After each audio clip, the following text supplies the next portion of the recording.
आज के लेक्चर में अपन टनल डायोड और रीड डायोड की बात करेंगे। सबसे पहले अपन बात करते हैं टनल डायोड।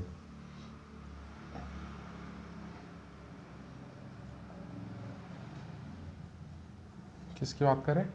Tunnel diode. नाम से वेल नोन है कि यहाँ पर जो भी करंट फ्लो हो रही है वो टनलिंग के थ्रू फ्लो हो रही है। किसके थ्रू फ्लो हो रही है? Tunnel diode. तो ये भी एक क्या होता है पीएन जंक्शन ऑपरेटर होता है, और इसमें जो आईवी करेक्टरिस्टिक है वो क्या होती है? Quantum mechanical tunnelling of electron होती है। देखो मैंने आपको नाम से वेल नोन बताया कि जो टनल डायोड होता है वो क्या होता है? पीएन जंक्शन होता है, और पीएन जंक्शन में इसमें जो आईवी करेक्टरिस्टिक होती है, आईवी करेक्टरिस्टिक वो क्या होती है? क्वांटम मैकेनिकल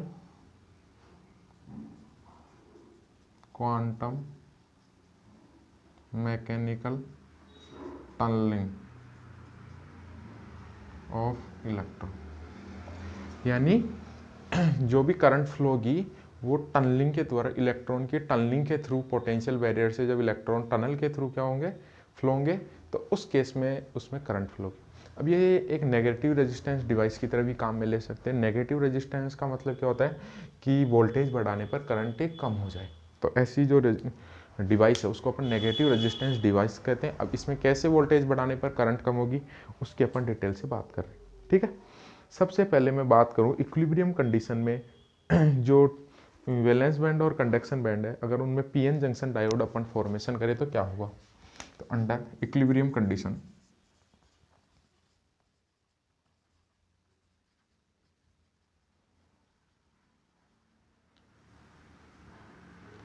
अगर इक्विलिब्रियम कंडीशन में आप बात कर रहे हो तो जो पीएन जंक्शन डायोड होता है एक पी टाइप होता है और एक एन टाइप।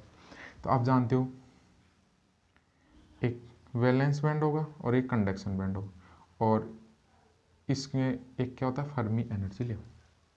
अब पी टाइप क्या होता है? पी टाइप में क्या होगा? आप सबसे पहले मैं इसकी थोड़ी सी बात आपको जनरल थोड़ी एक्सप्लेनेशन दे देता हूँ। देखो, जो सेमीकंडक्टर होते हैं, तीन टाइप के मटेरियल होते हैं। एक कंडक्टर होता है, एक क्या होता है? इंसुलेटर, और एक क्या होता है? सेमीकंडक्टर।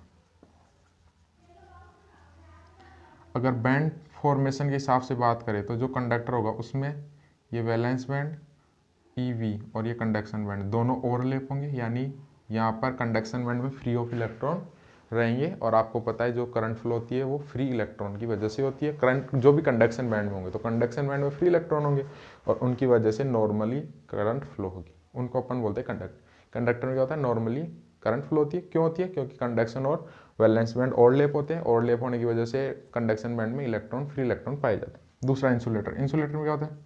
जो एक कंडक्शन बैंड और वैलेंस बैंड है, इनके बीच में जो बैंड गैप है ई जी वो ग्रेटर देन 5 या इसके अप्रोक्स होता है, ठीक है। अब इलेक्ट्रॉन की जो थर्मल एनर्जी होती है वो पॉइंट, जो थर्मल एनर्जी ऑफ इलेक्ट्रॉन है,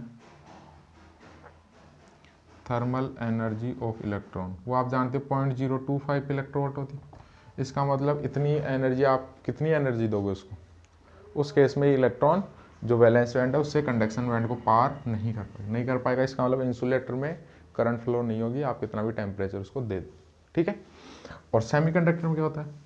जो वैलेंस बैंड और कंडक्शन बैंड है उसके बीच का जो बैंड गैप है वो 1 इलेक्ट्रोवोल्ट के अप्रोक्स होता है। इसका मतलब नॉर्मली टेम्परेचर पे तो नहीं होगी, लेकिन जैसे टेम्परेचर आप बढ़ाओगे तो ये एवरेज थर्मल एनर्जी होती है। इसका मतलब कुछ इलेक्ट्रॉन ऐसे होंगे जिनके पास एनर्जी इनसे ज़्यादा होगी, कुछ के पास कम होगी। तो वे इलेक्ट्रॉन जिनके पास एनर्जी 1 इलेक्ट्रोवोल्ट के अप्रोक्स है वो क्या कर जाएंगे? वैलेंस बैंड से कंडक्शन बैंड में पास हो जाएंगे या चले जाएंगे। जैसे वहाँ जाएंगे फ्री इलेक्ट्रॉन की तरफ बिहेव करें, और उस केस में अपने के पास में करंट फ्लो।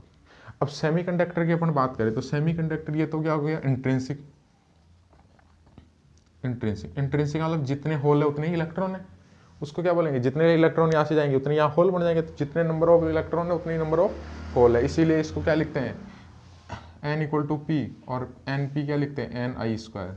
ये होती है इंट्रिंसिक में लॉ ऑफ मास एक्शन। ये तो इंट्रिंसिक बात होगी, लेकिन जब इनमें क्या होता है? इंट्रिंसिक सेमीकंडक्टर में जो करंट है उसकी वैल्यू बहुत ही कम होती है। इसका मतलब अपने को एक फिक्स या एक अमाउंट में अपने को जो करंट है अगर उसकी वैल्यू बढ़ानी है तो इसमें एक इम्प्योरिटी मिलाई जाती है, और जो सेमीकंडक्टर में जो इम्प्योरिटी है वो 2 टाइप से मिलाई जाती है। कितने टाइप से, 2 टाइप की इम्प्योरिटी, एक जिसको बोलते हैं पी टाइप, अगर थर्ड वैलेंस ग्रुप की मिलाएंगे, देखो जो सेमीकंडक्टर होते हैं ना वो 4 वैलेंस होते हैं, और उनकी मैं बता दूं जैसे सिलिकॉन हो गया, जर्मेनियम हो गया, ये कितने 4 वैलेंस है। तो अगर इनमें थर्ड वैलेंस टाइप की इम्प्योरिटी मिलाएंगे तो कौन सा टाइप बनेगा, पी टाइप, और 5 वैलेंस की बनाएंगे तो कौन सा टाइप बनेगा, एन टाइप। ठीक है, इसका मतलब पी टाइप में थर्ड वैलेंस है, इसका मतलब एक इलेक्ट्रॉन के साथ में क्या होगा, दूसरा इलेक्ट्रॉन अटैच नहीं कर पाएगा। कैसे, जैसे मैंने सिलिकॉन लिया और इसकी जगह जर्मेनियम ले लिया, अब ये सिलिकॉन के साथ अपनी बॉन्डिंग बनाएगा, तो देखो एक जर्मेनियम के 4 इलेक्ट्रॉन, तो 1 2 3 और 4, ये 4 तो जर्मेनियम होंगे, सिलिकॉन के पास 3 ही है, तो 1 2 3 तो हो गए, लेकिन एक इलेक्ट्रॉन कहाँ से देगा ये, सॉरी ये तो जर्मेनियम होगा, सॉरी जर्मेनियम है सिलिकॉन में मैंने लिया, ठीक है, तो इसके पास तो 4 इलेक्ट्रॉन है। अब मैं इसकी जगह किससे रिप्लेस कर दूं, कोई भी पी टाइप ले लो, तो पी टाइप कौन सा होगा, एल्यूमिनियम जैसे ले लो, एल्यूमिनियम के पास 3 इलेक्ट्रॉन, तो जैसे इधर जर्मेनियम है, इधर भी जर्मेनियम है, इधर भी जर्मेनियम है, इधर भी, ये जर्मेनियम का 1 इलेक्ट्रॉन, ये इसका 1, इसका 1, इसका 1, लेकिन एल्यूमिनियम के पास 1 2 3 है, एक नहीं है, इसका मतलब एक होल। इसका मतलब पी टाइप में जो क्या होंगे, पी टाइप में क्या होंगे, number of hole majority charge carrier होंगे, और इलेक्ट्रॉन माइनॉरिटी, इलेक्ट्रॉन माइनॉरिटी से जैसे किसी इलेक्ट्रॉन को रिप्लेस कर दिया तो वहाँ इलेक्ट्रॉन माइनॉरिटी। ऐसे एन टाइप की मैं बात करूँ तो एन टाइप कैसे बनेगा, जैसे फास्फोरस ले लिया, ठीक है, तो 5 वैलेंस कोई भी इलेक्ट्रॉन ले लो आप, 5 वैलेंस लोगे तो 4 इलेक्ट्रॉन तो चारों के साथ होंगे, लेकिन एक इलेक्ट्रॉन उसके पास में क्या होगा, रिमेनिंग, और वो क्या होगा, लूजली बाउंड होगा। इसका मतलब वो फ्री टू मूव कर सकता है। इसका मतलब एन टाइप में, जो एन टाइप है उसमें तो क्या होंगे, मेजोरिटी चार्ज कैरियर इलेक्ट्रॉन, और पी टाइप में मेजोरिटी चार्ज कैरियर होल। ठीक है, होल क्या करेंगे, लेने की प्रवृत्ति रखेंगे, यानी एक इलेक्ट्रॉन मिल जाए उनको, और जो एन टाइप है वो इलेक्ट्रॉन है मेजोरिटी चार्ज कैरियर, तो वो उनको देने की प्रवृत्ति। तो इनमें क्या होगा, जो ये वैलेंस बैंड और कंडक्शन बैंड के बीच में फर्मी एनर्जी लेवल है, ये क्या है, फर्मी एनर्जी, तो ये क्या होगा, पी टाइप में वैलेंस बैंड के पास आ जाएगा और एन टाइप में कंडक्शन बैंड के पास पहुंच जाएगा। तो उस केस में अपन अगर इनमें पी और एन टाइप के फॉर्मेशन की बात करें,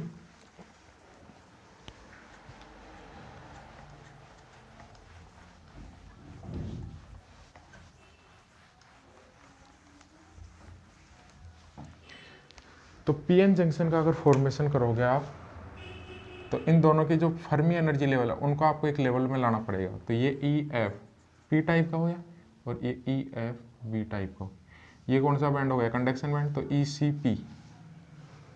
ठीक है, अब इसका देखो, ये इसका जो फर्मी लेवल है वो किसके पास होगा, बैलेंस बैंड के पास, इसका मतलब इसको ऊपर लेके जाना पड़ेगा, और इसका कंडक्शन बैंड के पास, इसका मतलब ये इसका कंडक्शन बैंड कहाँ जाएगा, नीचे।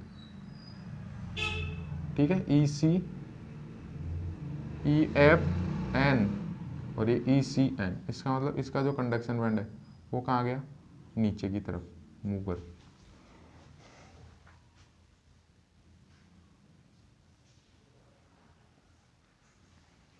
ठीक है, ये क्या हो जाएगा, ई वी पी और ये ई वी एन। ये एक general P N junction diode की मैं बात करूं तो इसी टाइप से होगा, दोनों के फर्मी एनर्जी लेवल एक लेवल में होंगे, पी एन जंक्शन डायोड बनेगा तो ये थोड़ा ऊपर, ये डाउनवर्ड, और उस केस में अपने को एक सिंपल पी एन जंक्शन का फॉर्मेशन होगा। अब मैं जो टनल डायोड की बात करूँ तो टनल डायोड में अगर आप रिवर्स बाइस में अप्लाई करोगे, तो रिवर्स बाइस में आप अप्लाई करोगे तो जो टनलिंग ऑफ इलेक्ट्रॉन है वो क्या से कहाँ होगी। अब देखो मैं सिंपली बात कर देता हूँ,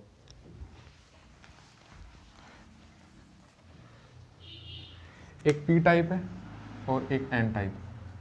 ठीक है, पी टाइप में मेजोरिटी चार्ज कैरियर क्या है, मेजोरिटी होल, और माइनॉरिटी इलेक्ट्रॉन। इसमें जो मेजोरिटी है, मेजोरिटी इलेक्ट्रॉन और माइनॉरिटी होल, यही है। अब P को अगर बैटरी के पॉजिटिव से और N को बैटरी के नेगेटिव से जोड़ते हो, ये P को और ये N को, तो ये कौन सा बाइस होगा, फॉरवर्ड। और फॉरवर्ड बाइस में क्या होगा, करंट किधर फ्लो होगी, पॉजिटिव टू नेगेटिव, और इलेक्ट्रॉन नेगेटिव टू पॉजिटिव। इसका मतलब इलेक्ट्रॉन नेगेटिव टू पॉजिटिव और करंट की डायरेक्शन में होल फ्लो होंगे। इसका मतलब फॉरवर्ड बाइस में जो करंट फ्लो होती है वो किसके कारण होती है, मेजोरिटी, क्योंकि होल यहाँ से यहाँ जाएंगे तो मेजोरिटी है, इलेक्ट्रॉन यहाँ से आएंगे तो ये भी मेजोरिटी में, इसका मतलब मेजोरिटी चार्ज कैरियर की वजह से कौन से डायरेक्शन में, फॉरवर्ड डायरेक्शन में करंट फ्लो होगी। और जो रिवर्स बाइस है, रिवर्स बाइस में क्या होगा, करंट इधर से इधर फ्लो होगी, करंट फ्लो होगी तो करंट की डायरेक्शन है होल, इसका मतलब यहाँ होल माइनॉरिटी है और इलेक्ट्रॉन इधर से इधर आएंगे तो ये माइनॉरिटी, इसका मतलब रिवर्स बाइस में करंट जो फ्लो होगी वो किसकी वजह से होगी, माइनॉरिटी का चार्ज। इसका मतलब मैं बोल रहा हूँ कि अगर पीएन जंक्शन को, जो टनल डायोड है उसमें पीएन जंक्शन को अगर रिवर्स बाइस में अप्लाई कर दे तो जो टनलिंग होगी इलेक्ट्रॉन की वो पी रीजन से किस रीजन में होगी, एन रीजन में। ठीक है, तो उस केस में जो करंट फ्लो होगी वो क्या होगी, एक स्मॉल करंट फ्लो होगी। लेकिन मैं इसकी बात कर रहा हूँ फॉरवर्ड बाइस की। फॉरवर्ड बाइस की बात करें तो देखो टनल डायोड की क्या जो टनल डायोड होता है उसकी क्या पहचान होती, ये तो सबको समझ आ गया ना। अब मैं टनल डायोड की बात कर रहा हूँ और फॉरवर्ड बाइस में बात कर रहा हूँ।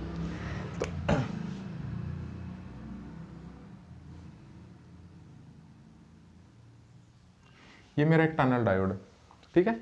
फॉरवर्ड बाइस में अगर लगा रहा हूँ, इसमें फॉरवर्ड बाइस लगा रहा हूँ तो जो होल है वो कहाँ से कहाँ फ्लो होंगे, P टू N और इलेक्ट्रॉन N टू P।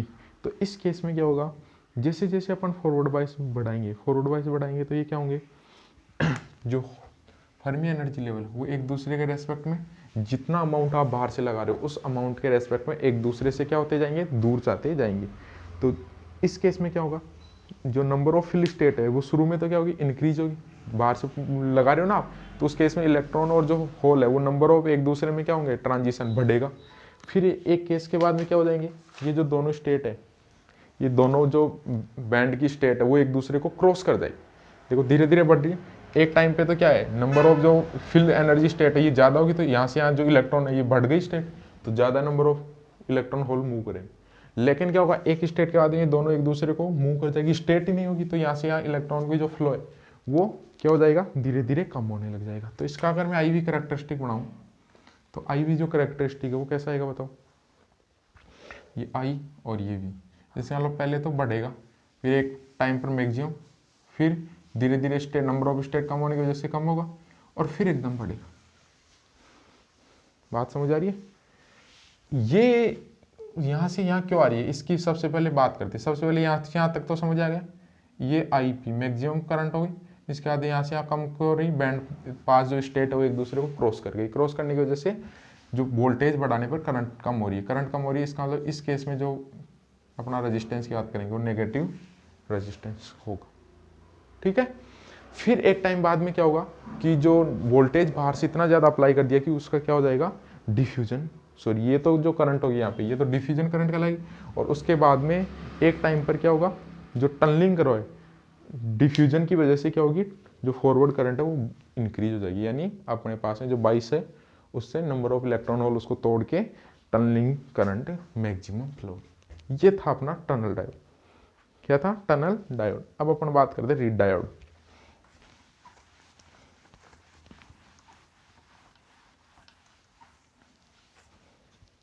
किसकी बात करें, read diode.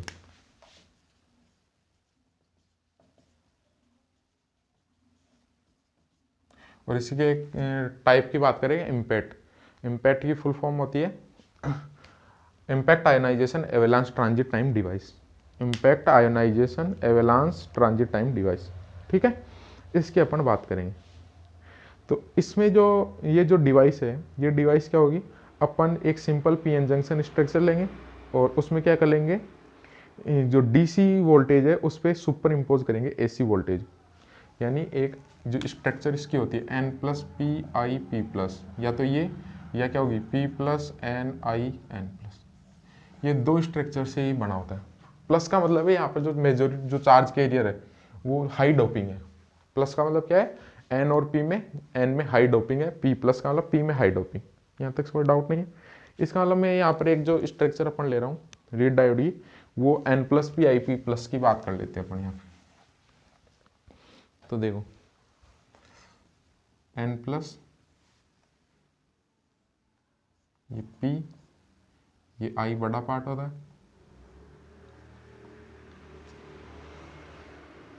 N plus P I P plus, ठीक है, इसको पॉजिटिव इसको नहीं। ये अपना रीड डायोड है।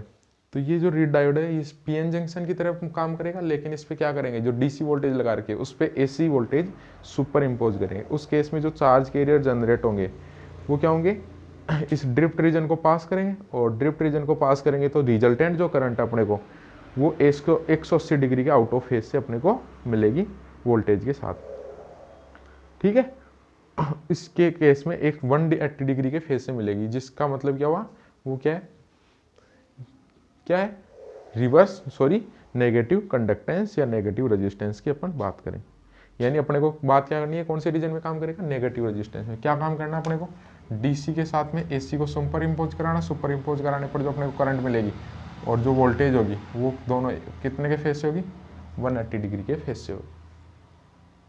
ठीक है, उसका मतलब क्या है कि ये कौन सा बात करें, यहाँ पर किसकी बात करें अपन, नेगेटिव कंडक्टेंस, किसकी बात करें, नेगेटिव कंडक्टेंस। आगे समझे, इसका मतलब ये जो डिवाइस है इसको ट्रांजिट टाइम डिवाइस भी बोलते हैं, और ये क्या कर रही है, डीसी को माइक्रोवेव एसी सिग्नल में डीसी कन्वर्ट कर रही है हाई एफिशिएंसी के साथ।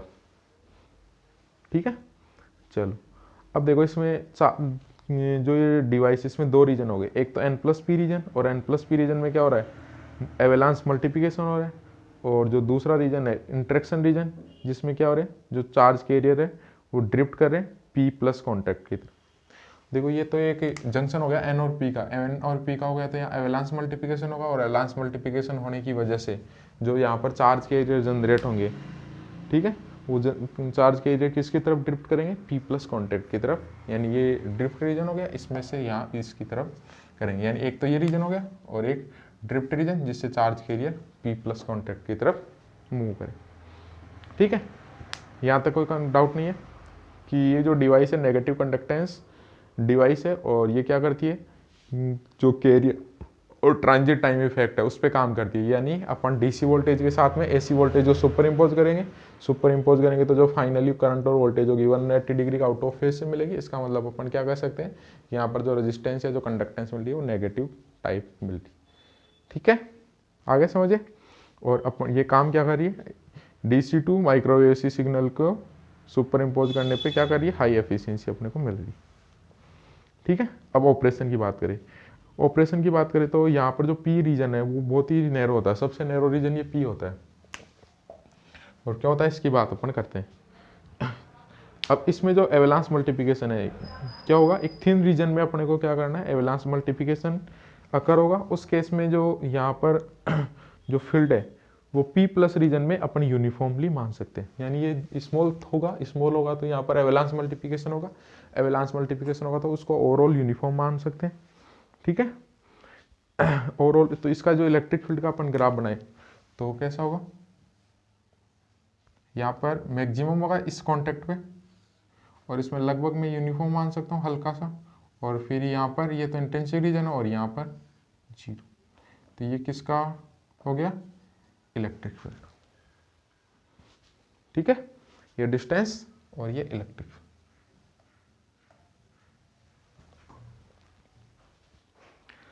ठीक है, अब अपन एसी फील्ड इस पे अप्लाई करेंगे, और एसी फील्ड अप्लाई करेंगे तो जब तक एसी फील्ड की वैल्यू बढ़ेगी क्या होगी, जब तक पॉजिटिव एसी फील्ड होगा तब तक क्या होगा, इसमें होल जनरेट होंगे, वो क्या होंगे, जब पॉजिटिव होगा तो ये बढ़ जाएगा तो यहाँ पर जो नंबर ऑफ चार्ज कैरियर है होल टाइप है वो क्या होंगे, मैक्सिमम जनरेट होंगे, और क्या होगा, अपने पास में जो पल्स है वो कंटिन्यू ग्रो होगी। जैसे ही पाई के फेज यानी आफ्टर पाई, देखो मैं इसको इससे समझा देता हूँ आपको डायग्राम से। ये बाहर से अपन ने एसी फील्ड लगा रखा, तो मैं यहाँ से सबसे पहले मैं एसी फील्ड लगाया, तो जब तक ये पॉजिटिव है इसका मतलब यहाँ पर क्या हो रहा है, नंबर ऑफ चार्ज कैरियर ज़्यादा ग्रो हो रहे, यानी नंबर ऑफ चार्ज कैरियर बढ़ रहे हैं, तो इसका मतलब अपने पास में जो पल्स मिलेगी, जो बाहर अपन आउटपुट में पल्स देख रहे हैं तो वो क्या होगी, यहाँ से यहाँ तक तो क्या होगी, ग्रो होगी। ये नेगेटिव आ गया, इसका मतलब अब अपोज तो ये पल्स क्या हो जाएगी, डिक्रीज होना स्टार्ट हो जाएगी। बात समझ आ गई। पाई की तक तो क्या हो रही है, पल्स इंक्रीज हो रही है, और पाई के बाद में पल्स क्या हो जाएगी, डिक्रीज होना स्टार्ट हो जाएगी। यहाँ तक कोई डाउट किसी को? ये समझ आ गया वो सबको कॉन्सेप्ट कैसे हो रहा है? अब अपन इसके डेरिवेशन की बात करते हैं, और डेरिवेशन में अपने को लास्ट में जो निकालना है इसकी बात करनी है कि जो एवेलांस रीजन है वो पैरेलल एलसी सर्किट की तरह बिहेव करेगा। किसकी तरह बिहेव कर रहा है? जो एवेलांस रीजन है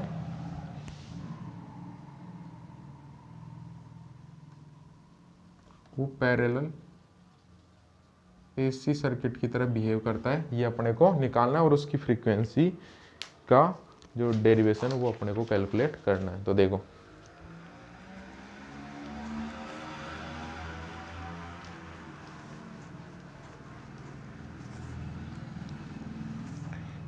देखो मैंने मान लिया कि जो हाफ साइकिल है, हाफ साइकिल यानी नेगेटिव रेजिस्टेंस के केस में हाफ साइकिल होगा, उस केस में उसकी जो लेंथ है वो कितनी है एल, और उसका जो वेलोसिटी वी डी। तो इसको मैं किसके को लिख सकता हूँ? टी बाई टू के लिख सकता हूँ, और टी को 1/f, तो इसका मतलब ये क्या हो जाएगी 1/2l। यहाँ तक कोई समझ आ गया कि जो पल्स है वो ड्रिफ्ट रीजन में एल डिस्टेंस ट्रेवल करती है ड्यूरिंग नेगेटिव हाफ साइकिल, और उस केस में जो ट्रांजिट टाइम है टी वो हाफ साइकिल के लिए क्या हो जाएगा? L by V D equal to T by two. ठीक है, तो एफ की वैल्यू क्या आ जाएगी यहाँ से? V D upon 2l। ठीक है, कोई डाउट नहीं यहाँ तक? अब अपन क्या कर रहे हैं, इलेक्ट्रॉन होल उनके लिए जो करंट डेंसिटी है, ठीक है, तो दो केस में होगी वो, और वो दो केस कौन से हैं? जो आपने ये पढ़ा होगा जे एन करंट डेंसिटी, जो minus E N V N, और J P E P V P, ये दोनों फॉर्मूले आपने पढ़े करंट डेंसिटी के। जो फ्लो ऑफ इलेक्ट्रॉन और होल है उनके लिए जो वेलोसिटी है वी एन और वी पी, यहाँ तक ये सब ने पढ़ा है। अब इस केस में क्या होगा, एवेलांस के कारण जो जनरेशन रेट ऑफ इलेक्ट्रॉन है, दूसरी अपन बात करें करंट डेंसिटी, एक जनरेशन रेट, जनरेशन रेट। तो जनरेशन रेट और जो इलेक्ट्रॉन और होल के लिए होगी, तो इलेक्ट्रॉन के केस में क्या हो जाएगी? Alpha N V N. ठीक है, और जो होल है उसके लिए कितनी हो जाएगी? Beta P V P. Alpha और बीटा तो यहाँ कांस्टेंट है, कोफिशिएंट है, जो क्या होंगे? फंक्शन ऑफ इलेक्ट्रिक फील्ड के होंगे। अब अपने पास में देखो यहाँ पर अपन ने एक जनरल इक्वेशन लिखी, कंटिन्यूटी इक्वेशन। तो वो कंटिन्यूटी इक्वेशन क्या होगी वो आपको याद रखनी है, और फिर उसी से अपन आगे डेरिवेशन को सिंप्लीफाई करें। तो जो कंटिन्यूटी इक्वेशन है वो क्या होगी इलेक्ट्रॉन और होल के लिए? Del N upon del T minus 1/e। इलेक्ट्रॉन के केस में लिख रहा हूँ पहले मैं, सबसे पहले del J N upon del X, और वो टोटल जो इलेक्ट्रॉन की बनने की जो रेट है alpha N V N plus beta P V P. ठीक है, ये टोटल रेट के इक्वल होगी। ऐसी जो इलेक्ट्रॉन्स है del P upon del T बनने की रेट माइनस कम होने की rate del J N upon del X, वो भी टोटल क्या होनी चाहिए? कितने नंबर ऑफ इलेक्ट्रॉन जनरेट हो रहे हैं, कितने नंबर ऑफ होल, यानी ये पी में कितना चेंज हो रहा है, यानी पी कितना बढ़ रहा है और कितना कम हो रहा है। इसका मतलब पी बढ़ेगा उतना तो ये, और कम होगा उतने नंबर ऑफ इलेक्ट्रॉन बढ़ेगा, यानी टोटल रेट के इक्वल होना चाहिए।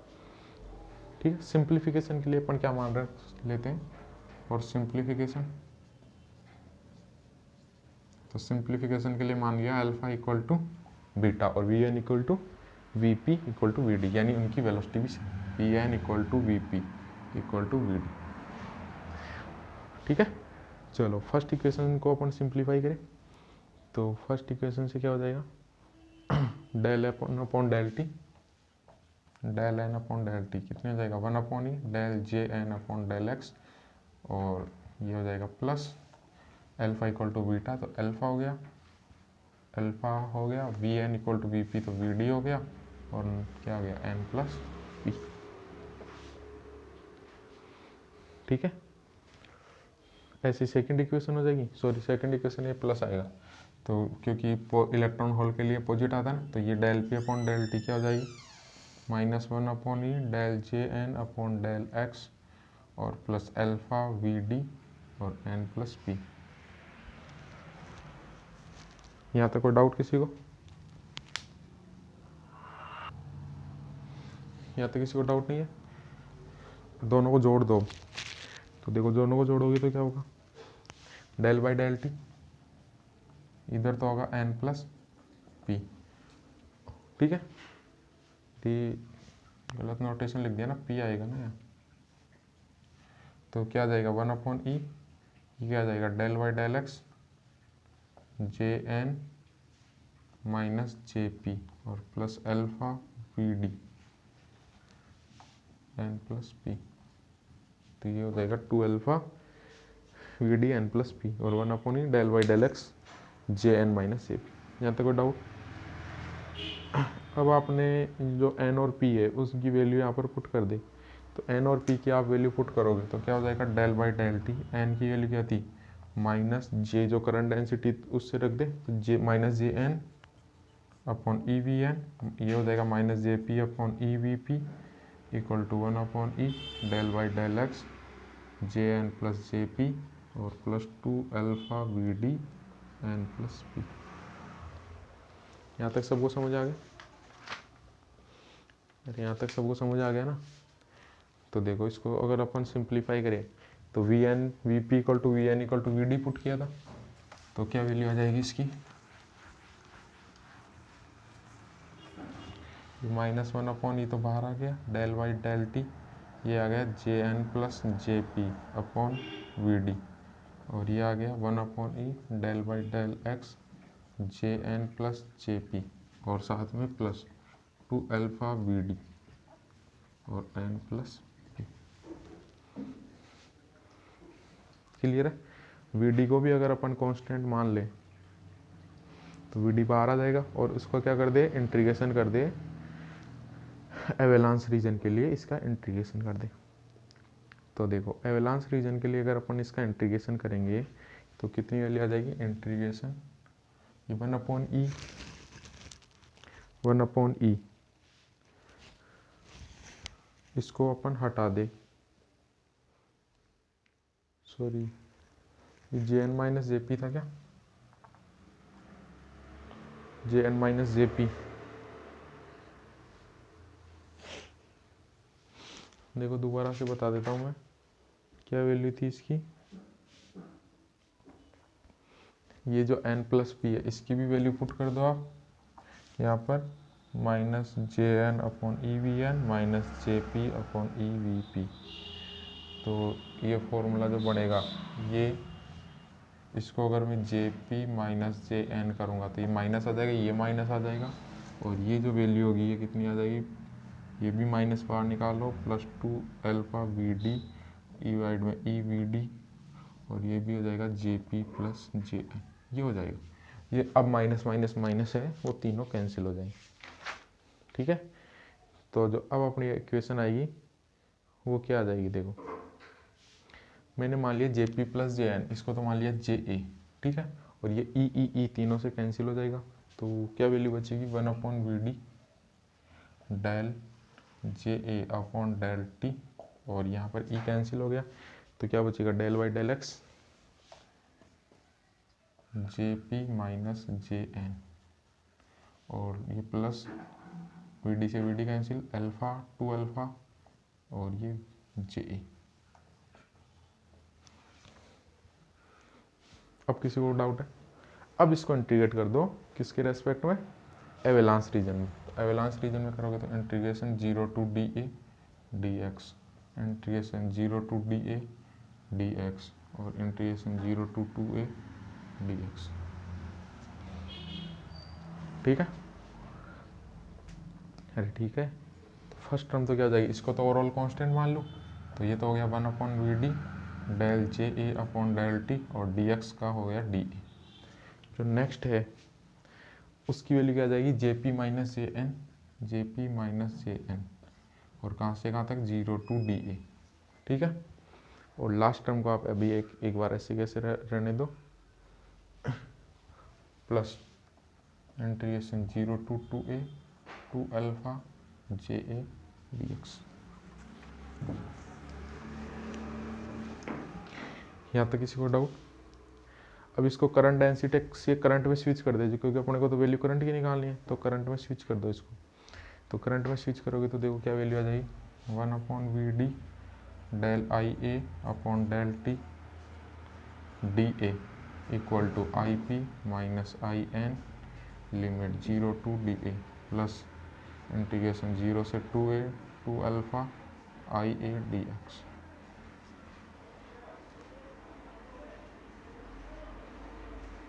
ठीक है, ये जो DA अपॉन VD है, DA अपॉन VD ये तो होगा टो ए, और टो ए को बोलेंगे ट्रांजिट टाइम। कौन सा? Transit time. यानी DA ट्रांजिट एरिया को, एवेलांस रीजन को पार करने में वेलोसिटी VD है, उसका मतलब कितना टाइम लगा, तो वो हो गया टो ए। ठीक है, अब IP माइनस IN की वैल्यू अपने को निकालनी है। क्या निकालनी है? IP minus IN। तो देखो IP माइनस IN, और कहाँ से कहाँ तक निकालनी है, 0 to DA। तो क्या वो वैल्यू हो जाएगी, IP माइनस IN, वैल्यू एक बार तो DA फिर माइनस IP माइनस IN, और वैल्यू 0 का मतलब तो इनिशियल, जहाँ से एवेलांस रीजन स्टार्ट ही नहीं हुआ। तो एवेलांस रीजन जहाँ पर स्टार्ट नहीं हुआ वहाँ तो केवल क्या होंगे, नंबर ऑफ n टाइप होंगे। इसका मतलब ये 0 हो गया यहाँ पे तो, और DA पे क्या 0 हो जाएगा, IN। तो क्या वैल्यू हो जाएगी, IP प्लस IN, दोनों को इक्वल मान लो, तो मैं क्या लिख सकता हूँ, 2IN।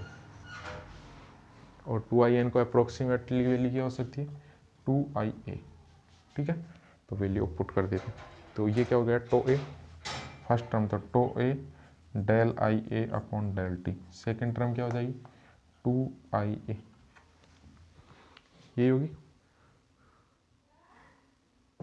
और ये नेगेटिव होगी। नेगेटिव क्या होगी वो भी बता देते, अपोजिट फ्लो होगी तो माइनस। ठीक है, और जो लास्ट वाली टर्म है उसको मैंने लिख दिया 2 alpha bar IA D plus 2 ऐसे कैसे, अल्फा बार IA कांस्टेंट है D, यानी जो अल्फा बार है उसके लिए क्या हो जाएगी, 1/DA इंटीग्रेशन, सॉरी क्या लिखते हैं, DA। तो अल्फा बार क्या हो जाएगा, 1/DA इंटीग्रेशन 0 से DA और अल्फा DX। ठीक है, क्लियर है यहाँ तक? चलो आगे सिंप्लीफाई करें। तो अल्फा बार DA, देखो इसको सिंपली ध्यान रखना, गलत लिख दिया था 2।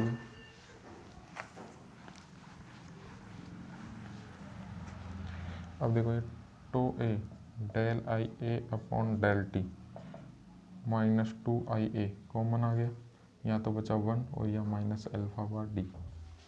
अब मैं बात करूँ DC की, अगर DC की बात करूँगा तो करंट में चेंज कितना होना चाहिए, 0। इसका मतलब del IA upon del T क्या होना चाहिए, 0। 0 का मतलब क्या होगा, अल्फा बार DA, इसकी वैल्यू कितनी हो जानी चाहिए, 1।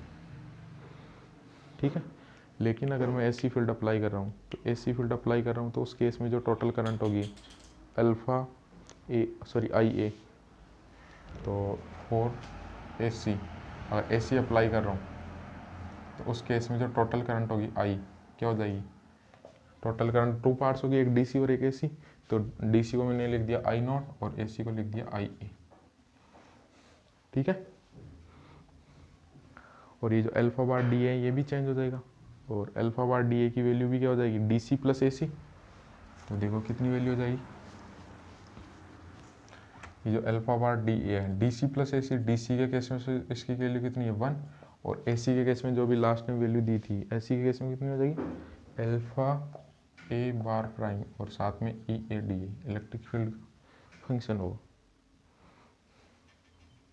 ठीक है, अब जो अपनी इक्वेशन है वो क्या बन जाएगी, अपनी जो इक्वेशन है वो क्या बन जाएगी, यहाँ से ये जो del IA upon del T कितनी वैल्यू बन जाएगी, माइनस 2IA अपॉन टो ए। ठीक है, और इसकी वैल्यू पुट कर दे, तो ये माइनस बाहर निकाल लो आप, या तो माइनस बाहर निकालोगे तो alpha bar D A, alpha bar D A की वैल्यू 1 प्लस अल्फा ए प्राइम बार EATA, और ये बाहर -1 हो जाएगा, तो -1 से +1 कैंसिल, इसका मतलब कितनी वैल्यू आ गई 2IA upon two A alpha A bar prime E A D A, ये वैल्यू आ गई। ये वैल्यू किसकी आ गई del I A upon del T. ठीक है, आई ए को क्या लिखोगे अब आप आई not plus I A, I ए को क्या लिखोगे आई नॉट प्लस आई ए, तो कितनी वैल्यू आ जाएगी del by del T I not plus I A equal to 2/टो A I not alpha A bar prime E A D A और plus 2/टो A I A alpha A bar prime E A D A. ये तो constant है, इसका तो 0 हो गया और इसको हमने लिख दिया टी के रेस्पेक्ट आयोटा ओमेगा आई ए और ये वापस से लिख। ठीक है, अब अगर ये अपनी जो करंट है एसी करंट वो स्मॉल है तो सेकंड टर्म क्या हो जाएगी फर्स्ट टर्म के केस में नेगलेक्ट हो जाएगी। अगर स्मॉल है एसी करंट तो ये क्या होगी नेगलेक्ट, तो 0 अप्रोक्सीमेटली, तो आयोटा ओमेगा आई ए कितनी वैल्यू आ गई 2IA I not upon two A alpha A bar prime E A D, यानी यहाँ से आई ए यानी एवेलांस करंट अपने को मिल गई। अब यहाँ पर एक करंट और होगी और टोटल करंट होगी वो होगी एवेलांस करंट प्लस डिस्प्लेसमेंट करंट। कौन सी होगी एवेलांस करंट प्लस डिस्प्लेसमेंट करंट। तो यहाँ पर अपने को एक और लिखना पड़ेगा डिस्प्लेसमेंट करंट, और जो डिस्प्लेसमेंट करंट है ये तो एवेलांस करंट हो गई आई ए और एक होगी डिस्प्लेसमेंट करंट, और जो डिस्प्लेसमेंट करंट होगी डिस्प्लेसमेंट करंट की वैल्यू कितनी होगी आई डी ए से लिख दूँ मैं डिस्प्लेसमेंट करंट को आई डी ए से, और आई डी ए जो डिस्प्लेसमेंट करंट होगी उसकी वैल्यू कितनी हो जाएगी iota omega epsilon A iota omega epsilon A और V not upon V A upon D A. ये अपनी होगी डिस्प्लेसमेंट करंट। टोटल करंट है आई तो जोड़ दो, तो आई ए की वैल्यू लिख दो 2I not upon two A iota omega divide में चला जाएगा alpha A bar prime E A D A plus iota omega epsilon A V A upon D. ये अपनी हो गई टोटल करंट। ठीक है, अब देखो यहाँ से वी ए कॉमन निकाल लो,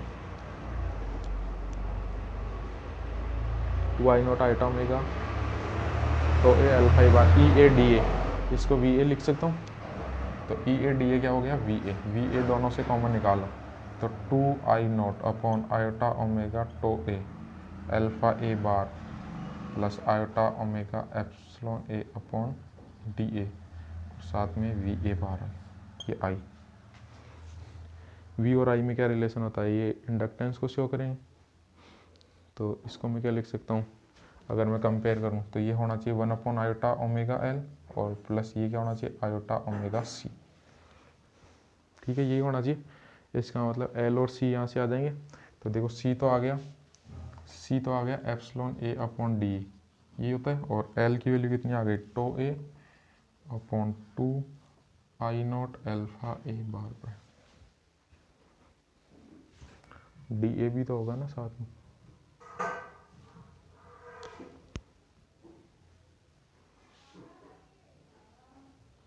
sorry tau A upon 2I not alpha A bar पर। ठीक है, और टो को अपन लिख सकते हैं D A upon V D, टो लिखा था ना D A upon V D, तो ये हो गया D A upon 2I not alpha A bar prime V D. L और सी अपने को मिल गया, इसका मतलब ये कौन सा सर्किट है जो एवेलांस रीजन है वो किसकी तरह बिहेव कर रहा है पैरेलल एलसी सर्किट। तो पैरेलल एलसी सर्किट, तो इसमें जो ये तो हो गया एल और ये हो गया सी, और इसमें जो करंट फ्लो ये आई ए ये एल और ये सी, और इसकी जो फ्रीक्वेंसी है तो ओमेगा कितनी हो जाएगी 1 अपॉन रूट एल सी, या एल और सी की वैल्यू आप पुट कर देना, तो अपने को क्या मिल जाएगी एंगुलर फ्रीक्वेंसी अपने को मिल जाएगी। ये अपना रीड डायोड और उसका जो एवेलांस रीजन है वो पैरेलल एलसी सर्किट की तरह कैसे बिहेव कर रहा है उसको अपन ने क्लियर